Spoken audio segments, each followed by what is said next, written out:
Hi friends, நான் உங்க Rajasekar from PR walks and talks. இது நம்ம யூடியூப் சேனல். இன்னும் சப்ஸ்கிரைப் பண்ணாமல் இருந்தீங்கன்னா சப்ஸ்கிரைப் பண்ண கிளிக் பண்ணிடுங்க. அப்பதான் நம்ம சேனல் போடக்கூடிய எல்லா வீடியோஸினுடைய நோட்டிஃபிகேஷனும் ஃப்ரெஷ்ஷாக உங்களுக்கு வந்துடும். அதை கிளிக் பண்ணி அதில் இருக்கக்கூடிய சிறுகதைகள், நாவல்கள் எல்லாமே நீங்கள் கேட்கலாம். உங்களுக்கு பிடிச்ச கதைகள் தான் நம்ம ரெகுலராக கொடுத்துட்டே இருக்கோம்.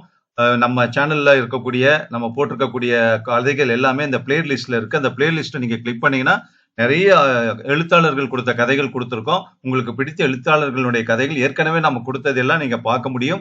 அதே மாதிரி இந்த வீடியோல இருக்கக்கூடிய கதையும் கேட்டுட்டு உங்க ஃப்ரெண்ட்ஸுக்கு ஷேர் பண்ணுங்க. அதே மாதிரி இந்த வீடியோ பார்த்துட்டு கேட்டுட்டு ஒரு லைக் பண்ணிடுங்க. ஓகேவா? நீங்க பண்ணக்கூடிய ஒவ்வொரு லைக்கும் கண்டிப்பா நம்ம சேனல் குரோத்துக்கும் மேற்கொண்டு நம்ம கதைகள் கொடுக்கறதுக்கும் ரொம்ப ஒரு ஊக்கமாக இருக்கும். அது யூடியூப்பும் அந்த வேலையை செய்யறதுக்கு நமக்கு ஒரு பாலமாக இருக்கும். ஓகேவா? இந்த வீடியோல அருமையான ஒரு கதை பார்க்க போறோம். பிரபஞ்சன் அவர்கள் எழுதிய மரி என்கிற ஆட்டுக்குட்டி அப்படிங்கிற ஒரு குடும்ப சிறுகதை. கேட்கலாமா? மரி என்கிற ஆட்டுக்குட்டி சிறுகதை. தமிழ் சார், அந்த அற்புத மரிக்கு டிசி கொடுத்து அனுப்பிடலாம்னு யோசிக்கிறேன் என்றார் ஹெச்எம். எந்த அற்புத மரி சார் என்றேன் நான். இந்த ஸ்கூல்ல 998 அற்புத மரி இருக்கால ஓய். எந்த அற்புத மரிங்கிறீர்? அதான் அந்த 10ஆம் வகுப்பு அற்புத மரிங்கானோ. தினத்தாளை மடித்து வைத்து விட்டு அந்த அற்புத மரியின் முகத்தை மனசுக்கு கொண்டு வர முயற்சித்தேன். வந்துவிட்டாள். எப்போதும் சுயிங்கம் மெல்லுகிற, அப்படி மெல்லுவதன் மூலமாக இந்த பள்ளிக்கூடம், அதன் ஆசிரியர்கள், மாணவர்கள், மாணவிகள், சட்டதிட்டங்கள், ஒழுங்கு விதிகள் எல்லாவற்றையும் அலட்சியப்படுத்துகிற நான் உங்களையெல்லாம் ஒரு பொருட்டாகவே நினைக்கவில்லை. நீங்கள் எல்லாம் எனக்கு பூ என்கிற ஒரு முகபாவமும் திமிர்த்தனமும் கொண்ட ஒரு சண்டைக்கார மாணவி என் நினைவுக்கு வந்தாள். எனக்கும் அவள் மாணவிதான். என்னத்துக்கு சார் டிசி? என்னத்துக்கா? நீர் இந்த உலகத்தில் தான் இருக்கிறீரா? அவ உங்க ஸ்டூடெண்ட் தானே காணோம்? ஆமா சார். அப்பப்போ இஷ்டப்பட்டா ஏதோ எனக்கு தயவு பண்ணிக்கிற மாதிரி கிளாஸுக்கு வரும் போகும். நீரே சொல்கிறீர் பாரும் என்று சொல்லிவிட்டு 2 ஆள் சேர்ந்து தூக்க வேண்டிய வருகை பதிவு ரிஜிஸ்டரையும் இன்னும் 3 ஃபைலையும் தூக்கி என் முன் போட்டார். பாரும், நீரே பாரும். போன 6 மாச காலத்துல எண்ணி 12 நாள் தான் ஸ்கூலுக்கு வந்திருக்கா. வீட்டுக்கும் மாசம் ஒரு கடிதம் எழுதி போட்டுக்கிட்டு தான் இருக்கேன். ஒரு பூச்சி புழு இப்படி எட்டி பார்த்து அந்த கடிதாசி போட்ட கம்மநாட்டி யாருன்னு கேட்டுச்சா? சரிதான் போட, நீயும் மாச்சு உன்னோட கடிதாசி மாச்சுன்னு இருக்கா அவ. சரி, ஏதாச்சும் மெடிக்கல் சர்டிபிகேட் கேட்டு வாங்கி சேர்க்கலாம்னா வந்தால தேவலாம். நம்ம டிஓ மாதிரி இல்ல, ஸ்கூலுக்கு இஷ்டப்பட்டா வர்றா. வந்தாலும் ஸ்டூடெண்ட் மாதிரியா வர்றா? சே, என் கையால அது எப்படி சொல்றது? ஒரு பிரெஞ்சு சைக்கிள்ல கண்ணுக்குட்டி போல மேல உட்கார்ந்து வர்ற மாதிரி பேண்ட் போட்டுக்கிட்டு வர்றா. பேண்ட்டுங்கானோ பேண்ட்? என்ன மாதிரி பேண்ட்டுங்கிறார்? அப்படியே சிக்குன்னு பிடிச்சுக்கிட்டு போட்டோவுக்கு சட்டம் போட்ட மாதிரி, அதாவது பட்டு தெரிச்சிருமோன்னு நமக்கெல்லாம் பீதி ஏற்படுத்துற மாதிரி ட்ரெஸ் போட்டுக்கிட்டு வர்றா. சட்டை போடுறாளே, மேல என்னத்துங்கானோ 2 பட்டனை அவுத்து விட்டுட்டு வர்றது. அது மேல சியாம் பாம்பு மாதிரி ஒரு செயின், காத்தாடி வாழ் மாதிரி அது இங்கிட்டும் அங்கிட்டும் வளைஞ்சு ஆடுறது. கூட இத்தனை பசங்க படிக்கிறாங்களேன்னு கொஞ்சமாச்சும் உடம்புல வெக்க வேணாம்? இந்த இளவெடுத்த ஸ்கூல்ல ஒரு யூனிஃபார்ம், ஒரு ஒழுங்கு, ஒரு மண்ணாங்கட்டி, ஒரு தெருப்புழுதி ஒன்னும் கிடையாது. எனக்கு தெரியுங்கானோ நீ அதையெல்லாம் ரசிக்கிறீர். சார் போய் சும்மா இருங்கானோ. 40 வருஷத்துல குப்பை கொட்டியாச்சு. I know human psychology mister Tamil. Tamil sir, எனக்கு மனத்தத்துவம் தெரியும்பா. உனக்கு என்ன வயசு? 29 சார். என் சர்வீஸ் 40 வருஷம் தெரியுமாங்கன்னு. பேண்ட் சட்டை போடக்கூடாதுன்னு விதி ஒண்ணும் நம்ம ஸ்கூல்ல இல்லையே சார். அதுக்காக அவுத்து போட்டுட்டும் போகலாம்னு விதி இருக்கா என்ன? வயசு 18 ஆகுதுங்கான அவளுக்கு. கோட்டடிச்சு இப்பதான் 10th வந்திருக்கா. எங்க காலத்துல 18 வயசுல இடுப்புல 1 தோல்ல 1 இருக்கும். போதா குறைக்கு மாங்காயை கடிச்சுக்கிட்டு இருப்பாளுங்க. போன மாசத்துல ஒரு நாள் போனா போகுதுன்னு நம்ம மேல இறக்கப்பட்டு ஸ்கூலுக்கு வந்தாலே, அப்ப அவ ஒரு நாள்ல 6 மணி நேரத்துக்குள்ளார ஹார்ட்லி 6 hours சார் என்னென்ன பண்ணிருக்கா தெரியுமா? யாரோ 4 தடி கழுதைகளோட, நீங்கெல்லாம் ரொம்ப கௌரவமா சொல்லிப்பேலே ஃப்ரெண்ட்ஸ் அப்படின்னு, 4 தடி கழுதைங்களோட ஸ்கூல் வாசல்ல சிரிச்சு பேசிட்டு இருந்திருக்கா. நம்ம ஹிஸ்டரி மகாதேவன் இருக்காரு, அது ஒரு அசடு. நம்ம ஸ்கூல் வாசல்ல நம்ம ஸ்டூடெண்ட் இப்படி மிஸ்பிஹேவ் பண்றாளேன்னு அவகிட்ட போய், இப்படி எல்லாம் பண்ணக்கூடாது அற்புத மாதிரி உள்ள வான்னு கூப்பிட்டு இருக்கான். அவ என்ன சொன்ன தெரியுமா? சொல்லுங்க சார், உங்களுக்கு பொறாமையா இருக்கா சார்னு கேட்டுட்டா. அந்த பசங்க முன்னால வச்சு மனுஷன் கண்ணால ஜலம் விட்டுட்டு என்கிட்ட சொல்லி அழுதார். இந்த ஸ்கூல் காம்பவுண்டுக்குள்ள நடக்கிறதுக்கு நீங்க பொறுப்பு. வெளியில நடக்கிற விவகாரத்துக்கெல்லாம் நீங்க என்ன கட்டுப்படுத்த முடியாது சார்னு மூஞ்சில் அடிச்ச மாதிரி சொல்றா. யாருகிட்ட? இந்த நரசிம்ம கிட்டயே. எச்சமுக்கு முகம் சிவந்து மூக்கு விடைத்தது. இந்த அநியாயம் இத்தோடு போகல. சாயங்காலம் பிடி மாஸ்டர் கிட்ட சண்டை போட்டுக்கிட்டா. அவன் இப்படி பண்ணப்படாது, இப்படி வளையணும், இந்த மாதிரி கைய வச்சுக்கணும்னு அவளை தொட்டு சொல்லி கொடுத்துருக்கான். தொட்டவன் எசகு பிசகா எங்கேயோ தொட்டுட்டான் போல இருக்கு. இவ என்ன கேட்டிருக்கா தெரியுமா? என்ன தொட்டு பேசாதீங்கன்னு சொல்லி இருப்பா சார். மனுஷ ஜாதின்னா அப்படித்தானே சொல்லி இருக்கணும். இவ என்ன சொன்ன தெரியுமா? எச்சம் தலையை கையில் தாங்கி பிடித்துக் கொண்டார். அவர் முகம் வேர்த்து விட்டிருந்தது. சார், உங்க பொண்டாட்டியோட நீங்க படுக்கிறது இல்லையான்னு கேட்டுட்டா. பாவம், அந்த பிடி பத்மநாபன் லீவு போட்டுட்டு போயிட்டான். முடியாதுப்பா, என்னால முடியாது. நானும் 4 பெத்தவன் தான். இந்த ராட்சச சென்மங்களை எல்லாம் வச்சுக்கிட்டு ரத்த கொதிப்பை வாங்கிக்கிட்டு அல்லாட முடியாதுப்பா. அந்த கழுதியை தொலைச்சு தலை முடிக்கிற வேண்டியதுதான். இப்ப போய் டிசி கொடுத்துட்டா அவ எஸ்எஸ்எல்சி எழுத முடியாம போயிடும் சார். அவ வாழ்க்கை வீணா போயிடும். அந்த கழுதிக்கு அதை பத்தி கவலை இல்ல. உமக்கு எதுக்கு, நமக்கு எதுக்கு என்று என்னால் இருந்துவிட முடியாது. அது என் சுபாவமும் இல்லை. அத்தோடு அந்த மரி என்ற ஆட்டுக்குட்டி ஒரு சின்ன பெண். அப்படி என்ன பெரும் பாவங்களை பண்ணிவிட்டால்? அப்படியேதான் இருக்கட்டுமே. அதற்காக அவளை கல்லெறிந்து கொள்ள நான் என்ன அப்பழுக்கற்ற யோகியன்? நான் சுமதியிடம் சொன்னேன். ஹெச்எம் மாதிரிதான் அவளும் சொன்னாள். உங்களுக்கெல்லாம் எதுக்கு இந்த வம்பு? நீங்க சொல்றத பார்த்தா அது ரொம்ப ராங்கி டைப் மாதிரி தெரியுது. உங்களையும் தூக்கி எறிஞ்சு ஏதாச்சும் பேசிட்டா என்னங்க பண்றது என்றாள் அவள். அவளை சம்மதிக்க வைத்து அவளையும் அழைத்து கொண்டு மரி வீட்டுக்கு ஒரு நாள் சாயங்காலம் போனேன். என் வீட்டுக்கு ரொம்ப தூரத்தில் இல்லை அவள் வீடு. ரயில் நிலையத்துக்கு எதிரே இருந்த வரிசை வீடுகளில் திண்ணை வைத்த முன்பகுதி ஓடு போட்டு பின்பகுதி ஒட்டிய பழங்காலத்து வீடு அவளுடையது. விளக்கு வைத்த நேரம். திண்ணை புழுதி படிந்து பெருக்கி வாரப்படாமல் கிடந்தது.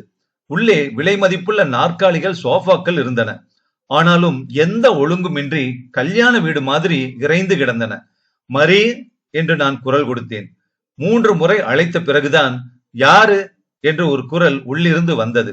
கலைந்த தலையும் தூங்கி எழுந்த உடை சுருக்கங்களோடும் சட்டையும் கைலியுமாக வெளிப்பட்டாள் மரி. என்னை பார்த்ததில் ஓர் ஆச்சரியம் வெளிப்படையாக அவள் முகத்தில் தோன்றியது. என் மனைவியை பார்த்ததில் அவளுக்கு இரட்டை ஆச்சரியம் இருக்க வேண்டும். வாங்க சார், வாங்க, உட்காருங்க என்று எங்கள் இருவரையும் பொதுவாக வரவேற்றுவிட்டு நாற்காலிகளை ஒழுங்குபடுத்தினாள். சோஃபாவில் நானும் சுமதியும் அமர்ந்தோம். எதிரே இருந்த ஒரு நாற்காலியில் அவள் அமரச் சொன்னதும் அமர்ந்தாள். தூக்கத்தை களைச்சிட்டோமாமா என்றேன் நான். பரவாயில்ல சார் என்று வெட்கத்தோடு தலையை கவிழ்த்து கொண்டாள். முகத்தில் விழுந்த முடியை மேலே தள்ளிவிட்டு கொண்டாள். நீங்க எப்படி இங்க என்று கேட்டாள். சும்மாதான், பீச்சுக்கு போயிட்டு இருந்தோம்.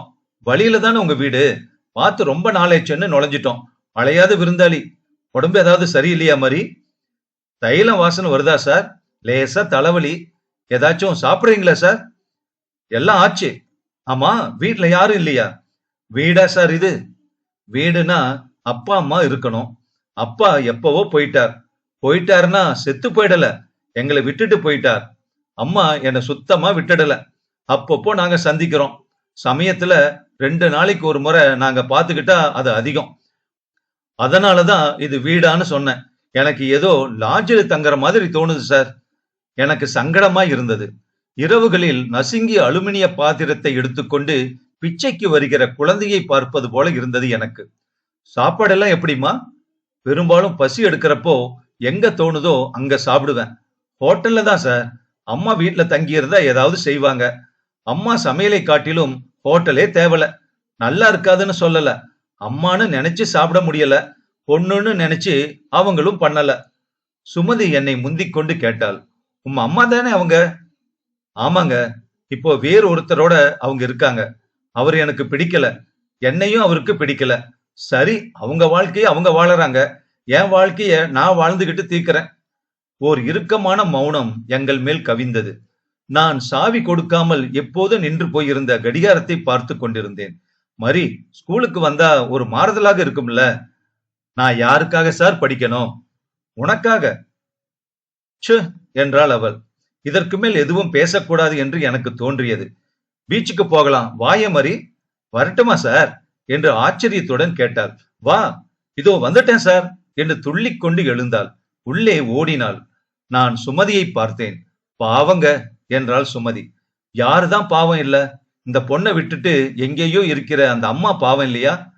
இதோட அப்பா பாவம் இல்லையா? எல்லாருமே ஒரு விதத்துல பாவம்தான் என்றேன் நான். அப்போதுதான் பூத்த ஒரு பூ மாதிரி, மழையில் நனைந்த சாலை ஓரத்து மரம் மாதிரி, ஓடை கூழாங்கல் மாதிரி வெளிப்பட்டாள் மரி. பேண்ட் தான் போட்டிருந்தாள்.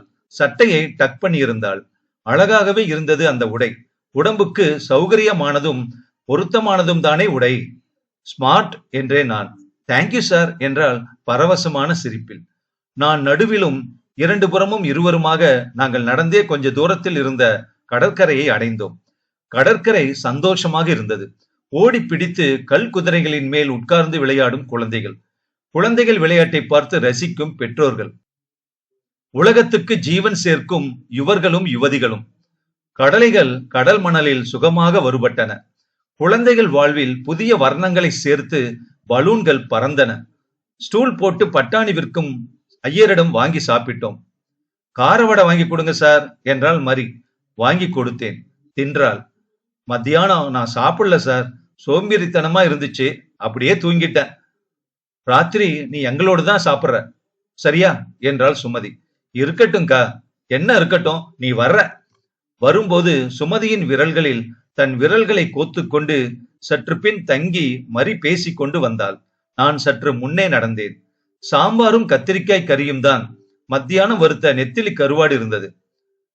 தூள்கா தூள், இந்த சாம்பாரும் நெத்திலி கருவாடும் பயங்கரமான காம்பினேஷன்கா என்றாள் மரி.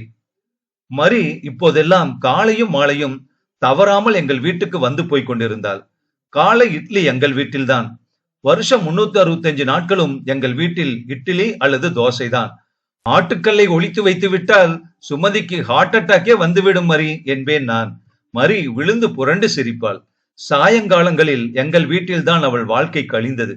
பேண்ட் போட்ட அந்த பெண் சிரமப்பட்டு சம்மணம் போட்டு உட்கார்ந்து சுமதிக்கு வெங்காயம் நறுக்கி தருவதை பார்க்க வேடிக்கையாக இருக்கும். ஏமா, சைக்கிள்ல ஊற சுத்துகிற பெண்ணி, இங்கே இவளுக்கு வெங்காயம் நறுக்கி தரியே என்றேன் நான். இதுதான் சார் த்ரில்லிங்கா இருக்கு. கண்ணுல நீர் சுரக்க சுரக்க வெங்காயம் நறுக்கிறது பயங்கரமான எக்ஸ்பீரியன்ஸ் என்றாள். ஐயோ, இந்த பயங்கரமே. சார் ஒன்னு சொல்லட்டுமா? ஆஹா, 2-3 சொல்லு. சீரியஸா கேக்குறேன் சார். நான் இங்க வந்து போறதுல உங்களுக்கு தொந்தரவு இல்லையே சார்? சத்தியமா கிடையாது. கொஞ்ச நேரம் அமைதியாக இருந்து விட்டு மீண்டும் அவள் சொன்னாள். ஏன் சார், கெட்டு போனவள்னு எல்லோரும் சொல்கிற என்ன எதுக்கு உங்க வீட்டுல சேர்த்து சோறு போடுறீங்க? சிரிப்புத்தான் வந்தது எனக்கு. பைத்தியமே, உலகத்துல யாருதான் கெட்டு போனவங்க? யாராலுமே கெட முடியாது தெரியுமா? மனசுக்குள்ள நீ கெட்டு போனவள்னு நினைக்கிறியாக்கும், அதை விட்டுடு. நீயும் கெட்டவள் இல்ல, உங்க அம்மாவும் அப்பாவும் யாருமே கெட்டவங்க இல்ல. அவள் சொன்னாள். எங்க அம்மாவை பழி தீக்கணும்னு தான் அப்படியெல்லாம் நடந்துக்கிறேன் சார். எனக்கும் தெரியும் என்றேன் அமைதியாக. ஒரு 10 நாள் இருக்குமோ? இருக்கும். ஒரு நாள் மரி என்னிடம் கேட்டாள். சார், நான் ஸ்கூலுக்கு வர்றதே இல்லைன்னு நீங்க ஏன் கேட்கல? நான் அவள் முகத்தை பார்த்தேன். 2 மணிகள் உருண்டு விழ தயாராக இருந்தன அவள் கண்களில். என்ன நீங்க கேட்டிருக்கணும் சார். ஏண்டி ஸ்கூலுக்கு வரலன்னு என்ன அரைஞ்சு கேட்கணும் சார். அப்படி யாரும் என்ன கேட்க இல்லைங்கிறதுனாலதான் நான் இப்படி விட்டேத்தியா இருக்கேன். என் மேல இப்படி யாரும் அன்பு செலுத்தினது இல்ல சார். அன்பு செலுத்துறவங்களுக்கு தானே அதட்டி கேட்கவும் அதிகாரம் இருக்கு. உனக்கே அது தோணணும்னு தானே நான் காத்திருக்கேன். அதனால என்ன, ஒன்றும் குளிமுளிக்கு போய்விடவில்லை. இன்னைக்கு புதுசா ஆரம்பிப்போம். இன்னைக்கு தான் 10th கிளாஸ்ல நீ சேர்ந்தன்னு வச்சுக்க. நாளையிலிருந்து நாம ஸ்கூலுக்கு போறோம் என்றேன் நான். மரி முகத்தை மூடிக்கொண்டு விசும்பி விசும்பி அழுதாள். பிரபஞ்சன் அவர்கள் எழுதிய சிறுகதை மரி என்கிற ஆட்டுக்குட்டி முற்றும். இந்த கதை ரொம்ப ரொம்ப பிரபலமான கதை. பிரபஞ்சன் எழுதின கதைகள்ல நிறைய கதைகள் குறிப்பிட்டு சொல்ற மாதிரி இருக்கும். ஏற்கனவே நான் போன அவருடைய கதை பதிவுல கூட நான் சொல்லியிருந்தேன். அப்பாவின் வேஷ்டி, இது மாதிரியான நல்ல நல்ல கதைகள் அவர் எழுதியிருக்காரு. இந்த கதைக்கு என்ன ஒரு ஸ்பெஷல் இருக்கு அப்படின்னா, எழுத்தாளர் எஸ் ராமகிருஷ்ணன் அவர்கள் தமிழ்ல சிறந்த 100 சிறுகதைகளை தொகுத்திருக்காரு. அதை 2 சிறுகதை தொகுப்பாகவும் வெளியிட்டிருக்காரு. அதுல இந்த கதை இடம்பெற்றிருக்கு, மரி என்கிற ஆட்டுக்குட்டி அப்படிங்கிறது. சோ இந்த கதை மூலமா என்ன தெரிஞ்சுக்க முடியுது? இப்போ இந்த கதையை பாக்குறப்ப ரொம்ப சிம்பிளா இருக்கிற மாதிரி இருக்கும். ஆனா அந்த பொண்ணு மரி எந்த அளவுக்கு ஒரு அன்புக்காகவும் அதிகாரம் நம்ம மேல செலுத்தினா அவங்க வந்து நம்ம மேல அன்பு வச்சிருக்காங்க. அப்படி கேட்கிறப்ப நாம ஒழுங்கா நடக்க ஆரம்பிப்போம் அப்படிங்கிற மாதிரி பல எண்ண குவியலோட இருந்துட்டு இருக்காங்க. ஆனா அவள யாருமே கண்டுக்கல. அன்பு செலுத்துறதுக்கு ஒருத்தருமே இல்ல. அம்மாவோ, அப்பாவோ அல்லது படிக்கிற பள்ளிக்கூடத்திலயோ யாருமே இல்ல அப்படிங்கிற ஒரு ஆதங்கம் மனசுக்குள்ளேயே இருந்திருக்கு. ஸோ வந்து இந்த தமிழ் சார் வந்து அவ மேல அவ்வளோ பாசமா இருக்கிறப்போ, அவள அறியாம அ அவங்க ஏன் நம்மள கேட்கல? நீங்களாவது கேட்டுருக்கலாமே சார் அப்படின்னு சொல்றது. அதுக்கப்புறம் இல்ல நாளையிலிருந்து வா ஸ்கூலுக்கு போலாம். இன்னைக்கு தான் ஃபர்ஸ்ட் டேன்னு நெனச்சுக்கோ. நாளையிலிருந்து தான் உனக்கு 10த் கிளாஸ்ல ஃபர்ஸ்ட் டே ஆரம்பிக்குதுங்கிற மாரி அவ ரொம்ப எதார்த்தமா சொல்றப்ப, அத கேட்டு அவளால மனசு பொறுக்கவே முடியல. அந்த அன்புல வந்து கண்ணீர் பெருகுதுங்கிற மாதிரி இந்த கதைய முடிச்சிருக்காரு. ரொம்ப அருமையான கதை. அவர் எழுதின சிறுகதைகள்ல ரொம்ப குறிப்பிட்டு சொல்லக்கூடிய பல கதைகள்ல இது ஒண்ணு அப்படிங்கிறத நாம ஆணித்தரமாக சொல்லலாம். உங்க கருத்த இந்த வீடியோ கமெண்ட் பாக்ஸ்ல சொல்லுங்க. ஓகேவா? இன்னொரு கதையில பார்க்கலாம்.